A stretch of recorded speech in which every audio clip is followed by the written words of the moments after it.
Salut à tous, j'espère que vous allez bien. Aujourd'hui, pardon, j'ai un peu cliqué la caméra. Aujourd'hui dans cette vidéo, je vais vous expliquer un peu genre, ce qu'il y a à faire à Zanzibar. Si c'est la première fois que vous y allez et que vous voulez un peu genre, créer un petit itinéraire et vous savez pas par où commencer, cette vidéo est pour vous. Donc pour la petite histoire, moi je m'appelle Isalore, je suis allée à Zanzibar pour la première fois en septembre dernier. Et je devais y rester que 2 semaines. Au final, je suis restée 1 mois parce que j'ai tellement aimé cette île que j'ai prolongé mon séjour. Et après, au final, j'y suis retournée en février. Pareil, je devais rester 1 semaine et demie et je suis restée 1 mois. C'est l'effet Zanzibar. Si vous y allez, vous comprendrez. Et c'est tout. Il n'y a pas de... Il n'y a pas de... Voilà. Mais du coup, dans cette vidéo, je vais vous expliquer un peu ce qu'il y a à faire. Et on va commencer maintenant. Du coup, Zanzibar, c'est une île dans la Tanzanie. Et du coup, quand vous allez arriver à l'aéroport de Stone Town. Donc Stone Town, c'est la capitale de Zanzibar. Donc moi, ce que je vous conseille, c'est de rester à Stone Town environ 3 jours, 2-3 jours. Parce que c'est là où il y a le plus de culture, entre guillemets. Vous allez pouvoir vous promener dans les rues.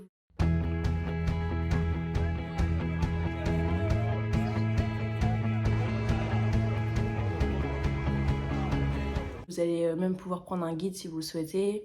À Zanzibar, du coup à Stone Town, il y a le marché de nuit qui est intéressant. Du coup, vous allez pouvoir découvrir la nourriture locale. Donc si vous aimez le côté culture quand vous faites des voyages, c'est sympa de rester à Stone Town 2-3 jours. Après à Stone Town aussi, il y a Prison Island. Donc c'est une île, bon, c'est très touristique. C'est une île en fait où il y a des énormes tortues qui ont plus de 100 ans, 150 ans. Enfin, c'est... Moi, Prison Island, je le noterais en 5 sur 10. C'est pas non plus un truc extra, mais si vous voulez le faire, c'est mieux de se faire sa propre expérience. Moi, personnellement, je trouvais qu'il y avait beaucoup de touristes et que ça valait pas plus de coups que ça. Mais ça, du coup, c'est à Stone Town. Donc à Stone Town, les choses à faire, c'est le marché de nuit qui est super intéressant. Si vous voulez juste vous imprégner de l'ambiance là-bas, si vous voulez découvrir de nouvelles nourritures, enfin, c'est vraiment intéressant. Après, du coup, il y a Prison Island et après, il y a juste se promener dans les rues. Bon, vous allez vous faire accoster assez beaucoup de fois parce que les gens, ils veulent vendre leurs choses. Forcément, ils ont des petits trucs à vendre. Tout le monde a des trucs à vendre. Mais après... Enfin, il faut juste négocier. Il faut toujours négocier les prix. C'est le premier truc que vous devez apprendre quand vous allez à Zanzibar, négocier les prix. Parce que parfois, ils vont vouloir vous arnaquer. Parce que vous serez des touristes, vous ne connaissez pas les prix, ils vont vouloir vous arnaquer. Mais toujours négocier les prix. Et ce qui est bien à Stone Town aussi, c'est que vous pouvez du coup bien découvrir la nourriture. Dans les petites rues, en fait, vous allez vous promener, vous allez voir, il y a des maïs grillés, il y a des mangues où ils mettent du piment dessus. Enfin, c'est des trucs très locaux. Et c'est super intéressant en fait à voir. He will help you to cut the onions as well. Okay.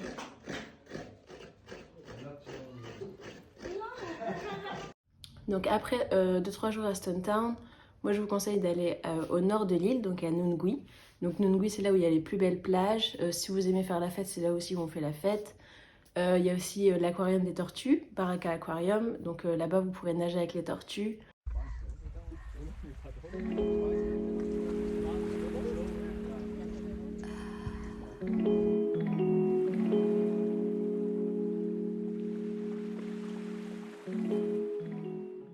Il faut savoir que là-bas, c'est des tortues qui ont été prises au piège dans des filets en fait, de pêcheurs ou qui ont juste été blessées.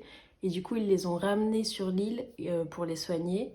Et du coup, elles restent dans l'aquarium. Et pendant qu'elles sont soignées, ou même si elles ont été soignées, vous pouvez nager avec elles. Et une fois par an, en fait, elles sont relâchées dans la mer.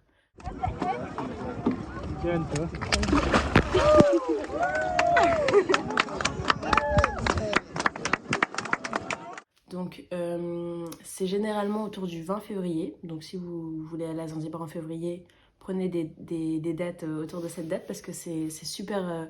c'est une journée vraiment festive où du coup tous les villageois, tout le monde est réuni pour cet événement. Et c'est vraiment un truc à faire.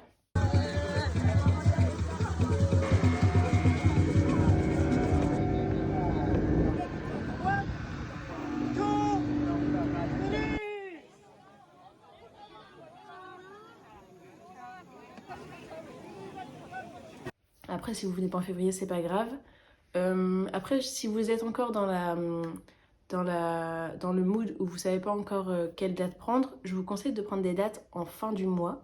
Parce qu'à chaque fin de mois, quand c'est la pleine lune, en fait, il y a une soirée qui s'appelle la Full Moon Party. Et c'est aux alentours de Nungui. C'est précisément à Kendoa, donc c'est au nord de l'île.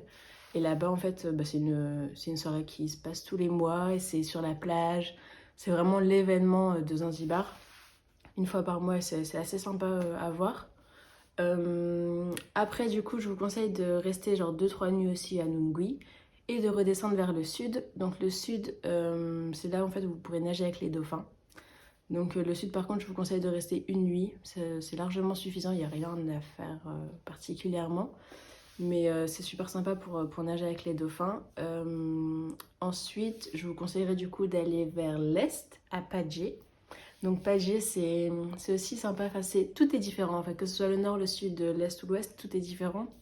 Mais Padjé, ce qui est cool là-bas en fait, c'est que si vous aimez les sports d'eau, genre le surf, le kitesurf, enfin le paddle, enfin c'est là-bas qu'il faut aller parce que c'est l'endroit où il y a toutes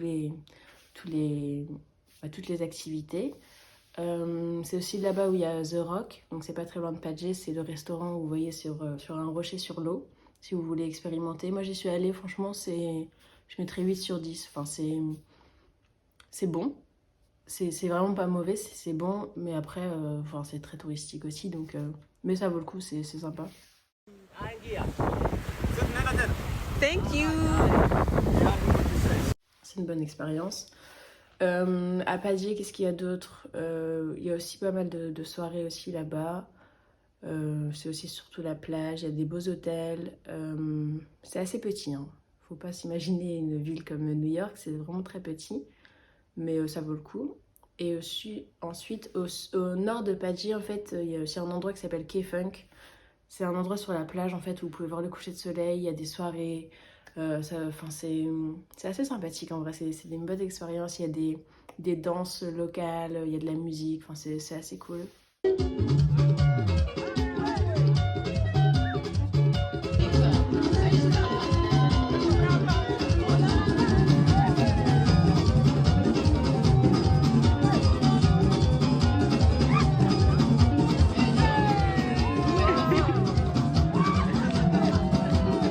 Ça, c'est les trucs principaux à faire. Après, il y a Nakupenda Island. C'est une île où on peut pas vraiment aller. Enfin, j'y suis pas allée parce que du coup, j'ai entendu des retours un peu bizarres, enfin négatifs dessus. C'est une île en fait privée et du coup, on prend un bateau et on va autour de l'île et on fait des photos. Enfin, je comprends pas trop le concept. Un jour, peut-être que j'irai, mais en tout cas, c'est pas un truc que j'ai fait pour l'instant. Mais voilà, Zanzibar, c'est vraiment plus pour se reposer, faire la fête si vous le souhaitez. Manger des trucs locaux,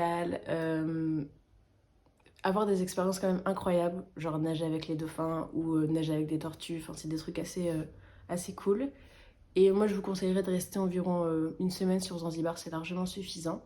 Et si vous le souhaitez, après, prendre un avion de Zanzibar et aller au nord de la Tanzanie à Arusha pour faire un safari.